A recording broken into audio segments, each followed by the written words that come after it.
আমি একটা মিল খাইতেছি, এখানে আপনার মাছ আছে, এরপরে ভেজিটেবল আছে, হালকা হচ্ছে পাস্তা আছে, আপনার এখানে আপনার প্রোটিনও আছে, মোটামুটি হেলদি, মানে একদম সুপার হেলদি না। সুপার হেলদি হলে যদি ফ্রুটস থাকতো, আমি ফ্রুটস অলরেডি খেয়ে ফেলছি,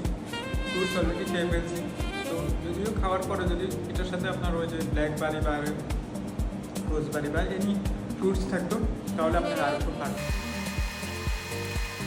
কয়টা মনে হয় 8টা সামথিং। এরপরে আমার সেকেন্ড মিল হয়ে যাইতেছে, আর একটা মিল হয়তো দিনের এনি টাইম খেয়ে ফেলবো, হয়তো শেষ।